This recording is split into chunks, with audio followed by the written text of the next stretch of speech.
Hello, and thank you for joining me on my very first podcast where I am introducing my first book, The Barter Life, La Vida Intercambio, and I am coming to you from my beach home in San Leon, and this is a 40-foot high cube shipping container that I've converted into my office uh, slash shop storage.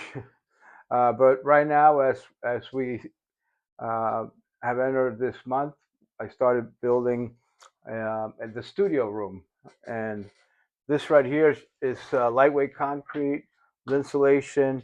That metal part right there is the container outside, and outside of this here, there's lightweight concrete, and there's an airspace back here, which um, after my research, I found out is the best way to get the best acoustics when I'm doing my podcast or am I doing my classes that we'll be doing in the future. And we will be doing many podcasts, and we hope that you will join us in the future. And today is our very first one, and we are introducing the Barter Life, the first book that I am writing of many. And I'm really excited about it coming out in March. Hopefully, in March, it will be coming out with the not the podcast, but the ebook and the Audible. And after that, the paperback will follow. And so today, let's dive right in. I was gonna have my dog next to me today. Uh, she was out with me checking out the water situation. It's a little bit of windy out, so we didn't get to take the boat out to go do some exploration. Um, but I'm glad that you guys are here and ready to jump in with us. So the very first chapter in this book, I explain my very first experience, my very first taste of bartering. I was all of 8 years old back in South America in Argentina, where I was born. I was born in a little town called San Vicente. Oddly enough, I currently live in a town called San Leon. There's a saying in there, but it's not me. It's the name of the town. So this book has everything to do with my life experiences of bartering. I learned it at a very young age, and I have used it throughout life. I've used it a whole lot here in the last few years, and that's why I feel it was important for me to write this book and to teach other people how to use bartering. I'm not teaching you anything that you don't already know or have used before. I'm just going to bring it out in the light and show different ways that I have been able to use bartering to literally have benefited my life and the life of others on gaining and making it a win-win situation um, where two people have products, tangibles, services, knowledge, um, a lot of things that we can exchange for goods. And in the first chapter, I talk about how I learned bartering for the very first time when my father uh, was about to come to this great country of the United States. My uncle and my aunts had just married, um, and my father followed them all the way from our little town in Argentina, where we lived just outside Loma de Zamora, which is outside of Buenos Aires, in a little town. Uh, First, we lived in Loma de Zamora, and then a little further out, we finally had a little house that my father built. It was just past La Cancha de los Andes, past the soccer field for the team, Los Andes, and just a few blocks past that. off right where concrete ended and old dirt start red dirt started. So yes, we just had a dirt road to our house, and it was a little house that my father built with his own hands, out of wood. And I remember him staining it, and he was so proud, and he did the work so intensely immaculate, and how he put that last finish of shellac on it, um, and right next door was the shop where his business partner lived, and there in that shop they sharpened the tools, the blades for the butcher shops, for the sawmills, for anything that had to do with welding and cutting, blades. That was my father's business with his partner. And every summer I remember vividly, we would vacation in the beautiful beaches on the Atlantic coast of Argentina, and one of the beaches was called Villa Gesell, and it's a German word after the Villa, and and it was just a pristine, untouched beach area that not only my family, my mom and dad and my brother, but many of the other uncles and aunts and my cousins, it seemed like we were like 25 or 30 that would go and spend some weeks on the beach there, living and loving nature. And and we had a particularly I remember this beautiful army tent that we had that seemed like it had 5 rooms, and but I was small. What do I know? But I can tell you that the memories that I remember from those times are just they're just imprinted and burnt into my mind and my heart and my soul.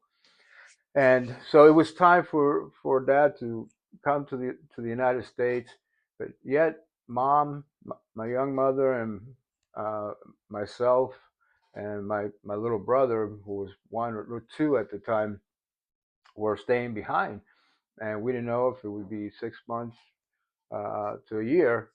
Uh, the plan was 6 months, but it took close to a year from the time my father left and got a job and got situated in Brooklyn, New York. And but there was an interim there of a few months that my mom and I, and my little brother, had to eat manja, right? And so I accompanied my dad that morning. I'll never forget. It was a warm, sunny morning, and my dad began loading all of this camping gear and other uh, tangibles, products, equipment that we had. He had a beautiful little red Wrangler Jeep and a little trailer in the back.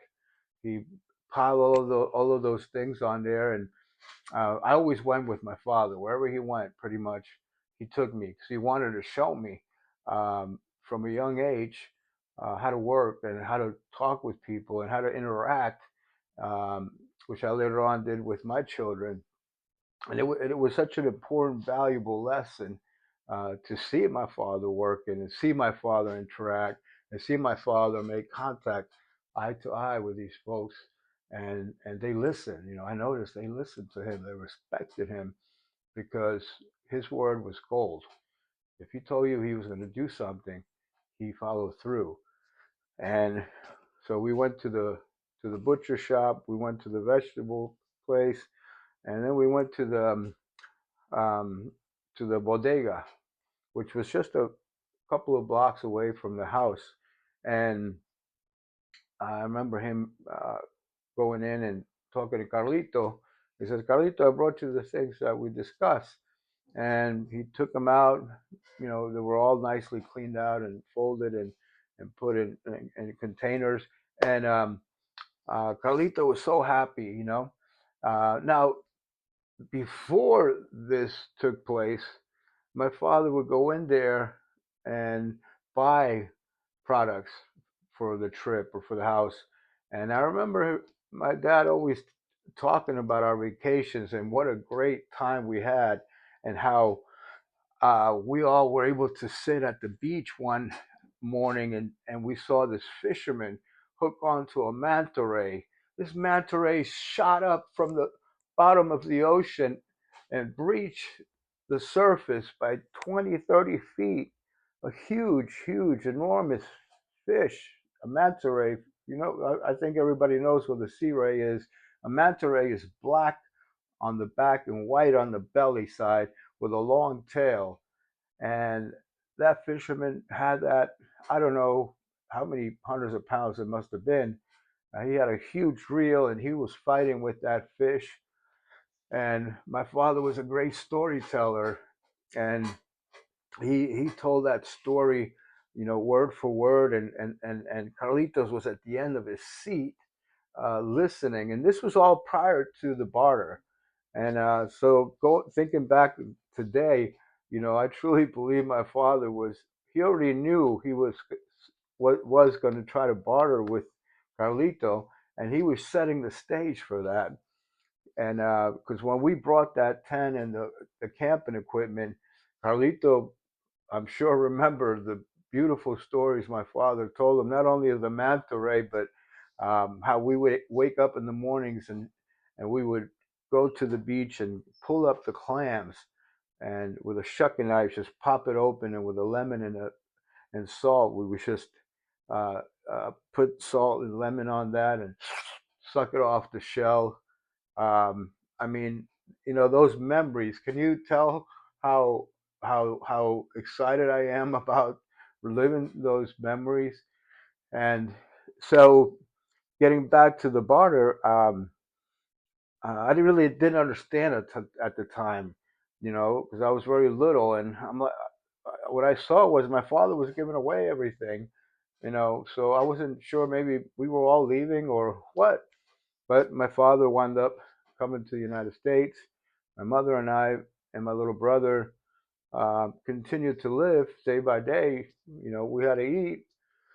We had to have uh, things from the grocery store, and these were not no HEB or Publix or Safeway or you know, whatever big grocery store might be in the city you live in.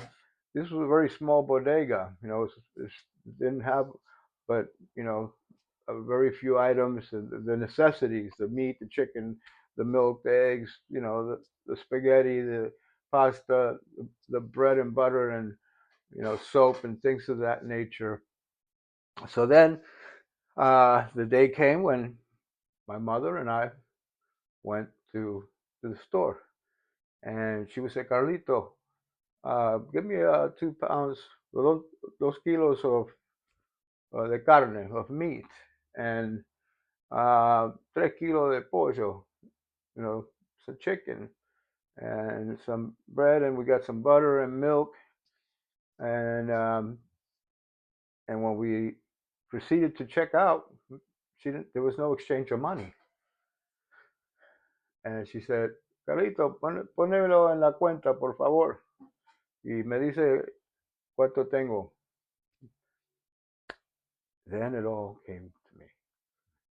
At that young age, I, by the time I got home, I realized what had happened here, not just then, but over a course of a few days, that my father gave our prized possessions that we enjoyed so much, so that in exchange we could have food and provisions to live. And in reality, the value is here. The value was that he got to feed his family with something that he already had paid for and we already had enjoyed. And honestly, we were probably never going to use that again.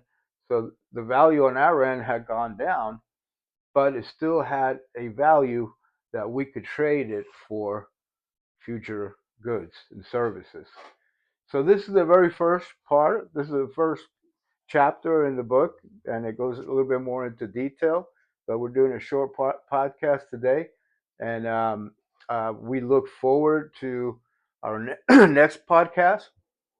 And we will be given a date when the Audible and the ebook will come out. And we hope that you guys support it and read the rest or listen to the rest of the book and apply it to your life so that you can live a much better life with less cash. Thank you again for joining me, and we will see you next time. Peace, love. Thank you, God above. I always thank my Maker, because without Him, nothing is possible.